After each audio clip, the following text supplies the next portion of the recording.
আসসালামু আলাইকুম রহমতুল্লাহি ওবরকাতুহু। প্রিয় শ্রোতা বন্ধুরা, হিজরতের পূর্বের কথা। এক রাতে আল্লাহ রসুল সাল্লাল্লাহু আলাইহি ইসলাম শুয়েছিলেন।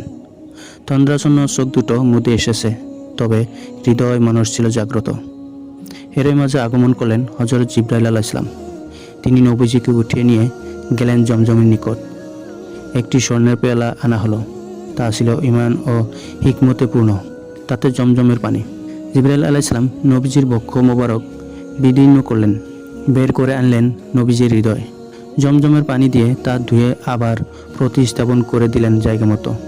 ঈমান ও হিকমতে পূর্ণ করে দেওয়া হলো নবীজির কলব। এরপর আনা হলো নবীজিকে বহন করার জন্য সওয়ারি। প্রাণীটি গাধার চেয়েও বড়, ঘোড়ার থেকে ছোট, নাম বুরাক। রং হলো সাদা। এটা এতটাই ক্ষিপ্র গতির, যার এক একটি কদম পরে দৃষ্টির শেষ সীমানায় গিয়ে।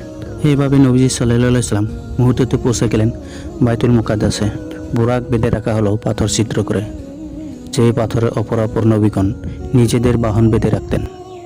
নবীজি সেখানে 2 রাকাত নামাজ আদায় করলেন।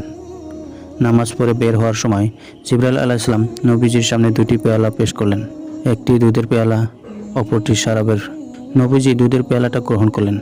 জিবরাইল আলাইহিস সালাম বললেন, আপনি দিনের স্বভাবসিদ্ধ বিষয়টি নির্বাচন করেছেন। নবীজি শরাবের পেয়ালাটা নেওয়ার পরিবর্তে দুধের পেয়ালাটা গ্রহণ করায় জিবরাইল আলাইহিস সালাম বললেন, আপনি যদি শরাবের পেয়ালাটা নিতেন তাহলে আপনার উম্মত বিভ্রান্ত হয়ে পড়ত। এরপর শুরু হলো অতর্ব জগতের সফর। জিবরাইল আলাইহিস সালাম নবীজিকে নিয়ে চললেন। প্রথম আসমানে গিয়ে দস্তক দিলেন। জিজ্ঞাসা করা হলো, কে? বললেন, জিবরাইল। জিজ্ঞাসা করা হলো, আপনার সাথে কে? বললেন, মুহাম্মদ। জিজ্ঞাসা করা হলো, তার কাছে কি আপনাকে পাঠানো হয়েছে? বললেন, হ্যাঁ। এরপর নবীজিকে সম্ভাষণ জানানো হলো, মারহাবা, উত্তম আগমনকারীর আগমন ঘটছে। খুলে দেওয়া হলো নবীজির জন্য আসমানের দরজা। নবীজি প্রথম আসমানে গেলেন। সেখানে ছিলেন হযরত আদম আলাইহিস সালাম। জিবরাইল আলাইহিস সালাম পরিচয় করিয়ে দিলেন। নবীজি আদমকে সালাম বললেন। বাবা আদম জবাব দিলেন। নবীজিকে সাদর অভিবাদন জানালেন, মারহাবা, নেককার পুত্র ও নেককার নবী। হযরত আদম আলাইহিস সালাম নবীজির জন্য দোয়া করলেন। এরপর নবীজি উঠতে থাকলেন দ্বিতীয় আসমানের দিকে। সেখানেও দরজা খুলতে প্রথম আসমানের মতোই জিজ্ঞাসাবাদ করা হলো। এরপর নবীজিকে ইস্তেকবাল করা হলো। নবীজি সেখানে দেখতে পেলেন 2 খালাতো ভাই হযরত ঈসা আলাইহিস সালাম ও ইয়াহিয়া আলাইহিস সালামকে। তাদের সাথে নবীজির সালাম বিনিময় হলো। তারা নবীজিকে স্বাগত জানালেন, মারহাবা, আমাদের পুণ্যবান ভাই এবং সজ্জন নবী। তারা নবীজির জন্য দোয়া করলেন। এরপর নবীজিকে তৃতীয় আসমানের দিকে নিয়ে যাওয়া হলো। সেখানেও 2 আসমানের মতোই জিজ্ঞাসাবাদ হলো এবং নবীজিকে স্বাগত জানানো হলো। সেখানে গিয়ে দেখলেন হযরত ইউসুফ আলাইহিস সালাম। হযরত ইউসুফ আলাইহিস সালামের সাথে নবীজির সালাম ও কুশল বিনিময় হলো। নবীজি সাল্লাল্লাহু আলাইহি সাল্লাম বললেন, হযরত ইউসুফকে যেন দুনিয়ার অর্ধেক সৌন্দর্য ঢেলে দেওয়া হয়েছে। এরপর চললেন চতুর্থ আসমানের দিকে। সেখানেও পূর্বের মতো জিজ্ঞাসাবাদ করা হলো, স্বাগত সম্মান জানানো হলো। সেখানে হযরত ইদ্রিস আলাইহিস সালামের সাথে সাক্ষাৎ হলো। সালাম ও কুশল বিনিময় হলো। হযরত ইদ্রিস আলাইহিস সালাম নবীজির জন্য দোয়া করলেন। এরপর চললেন পঞ্চম আসমানের দিকে। সেখানে হযরত হারুন আলাইহিস সালামের সাথে সাক্ষাৎ হলো। এরপর চললেন ষষ্ঠ আসমানের দিকে। সেখানে পূর্বগুলোর মতো জিজ্ঞাসাবাদ করা হলো। নবীজিকে অভিনন্দন জানানো হলো।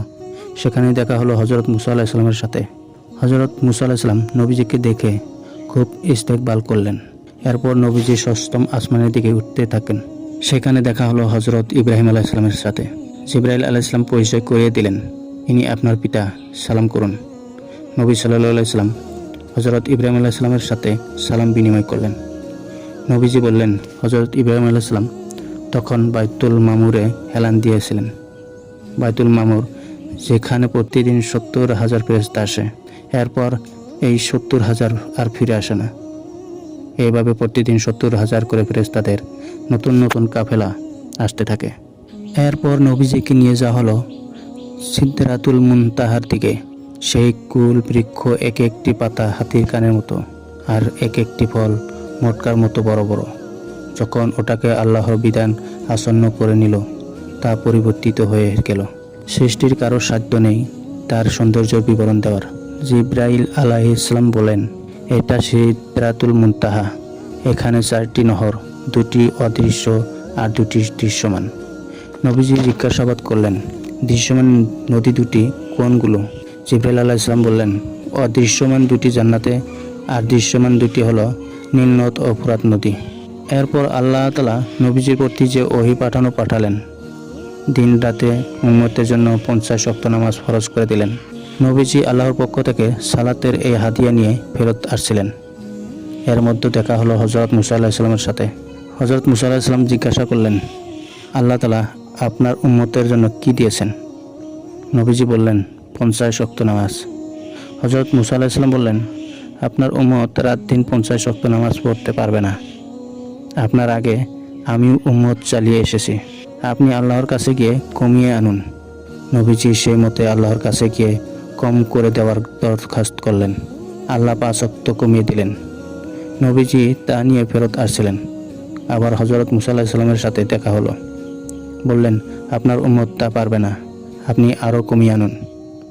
নবীজি আবার আল্লাহর কাছে গিয়ে আগের মতোই দরখাস্ত করে আরও 5 ওয়াক্ত নামাজ কমিয়ে আনলেন। নবীজি বললেন, এভাবে আমি আল্লাহ ও মুসার মাঝে আসা যাওয়া করতে থাকি। শেষবার আল্লাহ বলেন, মুহাম্মদ, এই হলো দিন রাতে 5 ওয়াক্ত নামাজ, প্রত্যেক নামাজের বিনিময়ে 10 নামাজের সওয়াব।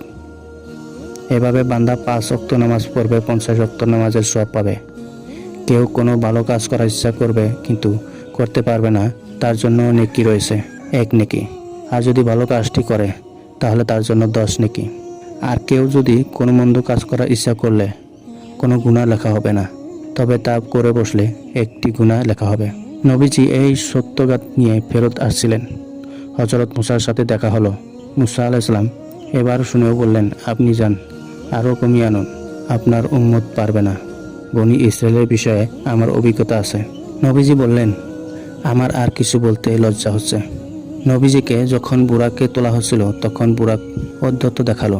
তখন জিবরাইল আলাইহিস সালাম বললেন, মুহাম্মাদের ক্ষেত্রে এরকম করছিস, তার ওপর তো এর চেয়ে শ্রেষ্ঠ কেউ কোনোদিন চড়েনি। এই শুনে বুরাক ক্রমাত্ম হয়ে গেল। আল্লাহ তাআলা নবীজির জন্য যে বিশেষ উপহার হাউজে কাউসার রেখেছেন, প্রথম আসমানে নবীজিকে তা দেখানো হয়। নবীজি সেই কাউসারের বিবরণও দিয়েছেন। এই সফরে নবীজিকে জান্নাত ও জাহান্নামের বর্ণনাও করানো হয়। নবীজি বলেন, জান্নাতের প্রসাদগুলো মুক্তার তৈরি আর তার মাটি হলো মিশকের। নবীজি সাল্লাল্লাহু আলাইহি সাল্লাম এই সফরের একদল লোককে দেখলেন। তাদের নখগুলো তামার, নিজেদের নখ দিয়ে তারা নিজের গাল ও বুকে আঁচড় কাটছে। জিজ্ঞাসা করলেন, জিব্রাইল, এরা কারা? বললেন, এরা ওই সমস্ত লোক যারা মানুষের গোশত খেত এবং তাদের সমুদ্র আঘাত হানত, অর্থাৎ গীবত করত এবং মানুষকে লাঞ্ছিত করত। নবীজি সাল্লাল্লাহু আলাইহি সাল্লাম নবীজির এই সফরে মুসা আলাইহিস সালাম ও হযরত ঈসা আলাইহিস সালামের শারীরিক গঠনের বিবরণ দেন। নবীজি বলেন, আমি ইব্রাহিমের আকৃতির সাথে সামঞ্জস্যপূর্ণ। হযরত ইব্রাহিম আলাইহিস সালামের সাথে মুলাকাত হলে তিনি নবীজিকে বললেন, আপনি আমার উম্মতের কাছে আমার সালাম পৌঁছাবেন আর তাদেরকে বলবেন, জান্নাতের মাটি পবিত্র ও সুঘ্রাণযুক্ত, এর পানি সুমিষ্টি এবং এর ভূমি উর্বর ও সমতল। এই সফরে নবীজিকে 3টি উপহার দেওয়া হয়, 5 ওয়াক্ত নামাজ, সূরা বাকারার শেষ আয়াতগুলো এবং এই উম্মতের যারা শিরক থেকে বেঁচে থেকে মৃত্যুবরণ করবে তাদের গুনাহগুলো মাফ করে দেওয়ার ঘোষণা। এই সফরে নবীজির সাথে পূর্ববর্তী নবীগণের সাক্ষাৎ হয়। তখন তিনি নামাজে সফরের ইমামতি করেন। এই সফরে নবীজি দেখলেন একদল লোকের ঠোঁট আগুনের কাছি দিয়ে কাটা হচ্ছে। জিজ্ঞাসা করলেন, এরা কারা?